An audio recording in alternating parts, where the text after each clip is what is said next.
Halo, selamat datang di pembelajaran kimia. Pada video ini, kamu akan mempelajari konsep asam dan basa, serta bagaimana cara menghitung pH suatu larutan. Pembelajaran ini akan membantu kamu memahami berbagai fenomena yang sering terjadi dalam kehidupan sehari-hari. Pernahkah kamu merasakan minuman bersoda yang terasa asam? Atau saat mencuci tangan dengan sabun terasa licin? Fenomena tersebut berkaitan dengan sifat zat yang disebut asam dan basa. Dalam kehidupan sehari-hari, banyak zat yang termasuk asam maupun basa. Namun, bagaimana cara kita mengetahuinya? Sekarang, bayangkan ada limbah cair dengan pH 3 yang akan dibuang ke lingkungan. Menurutmu, apakah itu aman? Untuk menjawab pertanyaan tersebut, mari kita pelajari bersama. Apa yang dimaksud dengan asam dan basa? Apa itu pH? Dan bagaimana cara menghitung pH suatu larutan? Sekarang, mari kita pahami konsep dasar asam dan basa. Menurut teori Arrhenius, asam adalah zat yang menghasilkan ion hidrogen atau H+ dalam larutan. Sedangkan basa adalah zat yang menghasilkan ion hidroksida atau OH-. Zat asam memiliki rasa masam dan nilai pH kurang dari 7. Sementara itu, basa memiliki rasa pahit, terasa licin, dan memiliki pH lebih dari 7. Skala pH berkisar dari 0 hingga 14. Semakin kecil nilai pH, maka semakin kuat sifat asamnya. Sebaliknya, semakin besar nilai pH, maka semakin kuat sifat basanya. Selain teori Arrhenius, ada juga teori Bronsted-Lowry. Menurut teori ini, asam adalah zat yang dapat memberikan proton, sedangkan basa adalah zat yang dapat menerima proton.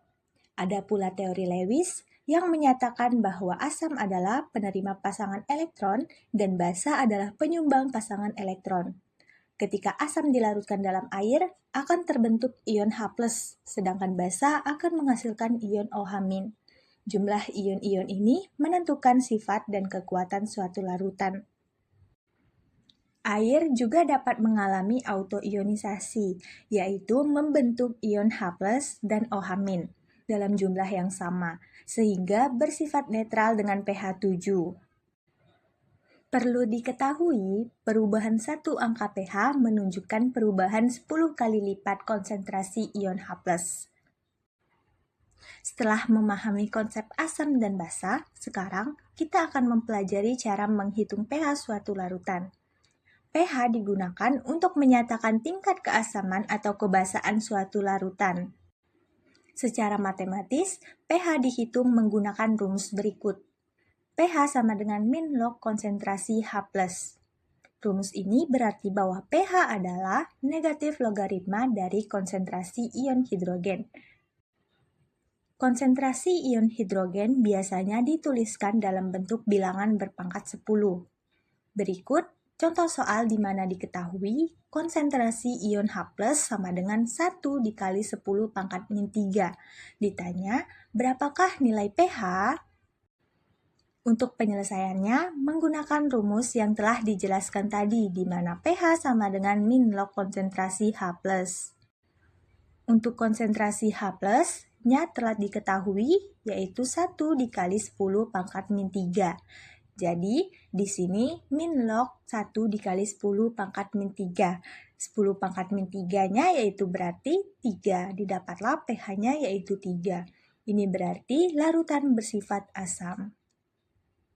Untuk larutan basa, perhitungan dapat dilakukan melalui ion OH-. Kita dapat menghitung rumus POH terlebih dahulu, kemudian menghitung pH. Hubungan antara pH dan POH adalah sebagai berikut. pH ditambah POH sama dengan 14. Jadi, jika diketahui POH, maka pH dapat dihitung dengan mengurangkan dari 14. Kita kembali ke contoh soal yang pertama tadi, di mana konsentrasi ion H+-nya yaitu adalah 1 dikali 10 pangkat min 3, sehingga didapatlah nilai pH-nya yaitu 3. Selanjutnya, gunakan rumus hubungan pH ditambah POH sama dengan 14. pH ditambah POH sama dengan 14. pH-nya telah didapat yaitu 3, Jadi, 3 ditambah POH sama dengan 14. POH sama dengan 14 dikurang 3, sehingga dapatlah nilai pH sama dengan 11. Nah, contoh soal kedua, tentukan pH untuk larutan berikut jika diketahui A. Konsentrasi H+ sama dengan 2 dikali 10 pangkat min 6. B. Konsentrasi OH- sama dengan 4 dikali 10 pangkat min 5. Untuk yang pertama, konsentrasi H+ sama dengan 2 dikali 10 pangkat min 6. Jadi, pH itu min log konsentrasi H+. Jadi, di sini min log 2 dikali 10 pangkat min 6. 10 pangkat min 6-nya itu berarti 6 min log 2. Selanjutnya, poin B, konsentrasi OH- sama dengan 4 dikali 10 pangkat min 5. Berarti, POH itu sama dengan min log konsentrasi OH-. Berarti min log 4 dikali 10 pangkat min 5. 10 pangkat min 5 berarti 5 kurang log 4. Nah, ini merupakan POH. Selanjutnya kita ubah menjadi pH. pH itu sama dengan 14 dikurang POH. Berarti 14 dikurang 5 min log 4. Berarti 14 dikurang 5 itu 9. Min ketemu min menjadi plus, jadinya 9 plus log 4. Tidak semua asam dan basa memiliki kekuatan yang sama. Ada asam kuat, asam lemah, basa kuat, dan basa lemah. Asam kuat adalah asam yang terionisasi sempurna di dalam air, sehingga menghasilkan banyak ion H+. Contohnya HCl, HNO3, dan H2SO4. Asam lemah adalah asam yang terionisasi sebagian di dalam air, sehingga hanya sedikit menghasilkan ion H+. Contohnya CH3COOH dan H2CO3. Basa kuat adalah basa yang terionisasi sempurna di dalam air, menghasilkan banyak ion OH-. Contohnya NaOH, KOH, CaOH 2 kali. Sedangkan basa lemah adalah basa yang terionisasi sebagian di dalam air, sehingga sedikit ion OH-. Contohnya NH3 dan NH4OH. Untuk mengetahui apakah suatu larutan bersifat asam atau basa, kita dapat menggunakan indikator pH. Indikator pH adalah zat yang dapat berubah warna sesuai dengan tingkat keasaman atau kebasaan suatu larutan. Salah satu indikator yang paling sederhana adalah kertas lakmus. Lakmus merah akan berubah menjadi biru jika dimasukkan ke dalam larutan basa. Sebaliknya, lakmus biru akan berubah menjadi merah jika dimasukkan ke dalam larutan asam. Namun, kertas lakmus hanya dapat menunjukkan apakah suatu larutan bersifat asam atau basa, tetapi tidak dapat menunjukkan nilai pH secara pasti. Untuk mengetahui nilai pH secara lebih akurat, kita dapat menggunakan indikator universal.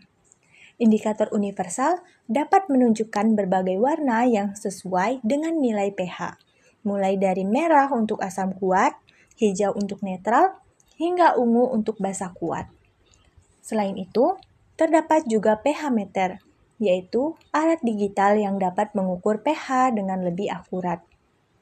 Dalam kehidupan sehari-hari, kita juga bisa menggunakan indikator alami. Contohnya adalah kol ungu. Ekstrak kol ungu akan berubah menjadi merah dalam larutan asam dan berubah menjadi biru atau hijau dalam larutan basa. Perubahan warna ini terjadi karena adanya zat alami yang sensitif terhadap perubahan pH. Dengan menggunakan indikator pH, kita dapat dengan mudah mengetahui sifat suatu larutan tanpa harus menghitungnya terlebih dahulu. Dalam kehidupan sehari-hari, zat basa sering direaksikan dengan zat asam untuk menghasilkan senyawa netral atau dikenal dengan reaksi netralisasi. Pada reaksi netralisasi ini akan dihasilkan garam dan air. Contoh penerapan reaksi netralisasi dalam kehidupan sehari-hari adalah seperti dalam pengobatan.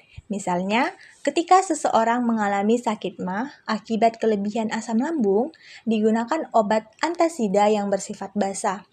Obat ini bekerja dengan menetralkan asam lambung sehingga rasa perih dapat berkurang. Selanjutnya, dalam bidang pertanian, tingkat keasaman tanah sangat memengaruhi pertumbuhan tanaman. Jika tanah terasa terlalu asam, petani biasanya menambahkan kapur untuk meningkatkan pH tanah agar lebih netral dan subur. Selain itu, dalam pengolahan limbah, air limbah yang terlalu asam atau basah tidak boleh langsung dibuang ke lingkungan. Oleh karena itu, dilakukan proses netralisasi terlebih dahulu agar pH mendekati netral dan tidak membahayakan makhluk hidup. Sekarang, kembali ke masalah awal. Limbah dengan pH 3 bersifat asam kuat. Jika langsung dibuang ke lingkungan, limbah tersebut dapat merusak ekosistem, seperti mencemari air dan membahayakan makhluk hidup. Berikut limbah dengan pH 3, bersifat asam kuat dan berbahaya bagi lingkungan. Agar aman, limbah harus dinetralkan dengan menambahkan basa seperti kapur. Ion H+ dari asam akan bereaksi dengan ion OH- dari basa, sehingga pH larutan perlahan naik. Setelah proses ini, larutan menjadi netral dengan pH mendekati 7. Dengan begitu, limbah menjadi lebih aman dan tidak merusak lingkungan. Dari sini, kita dapat memahami bahwa konsep asam dan basa sangat penting dalam kehidupan sehari-hari.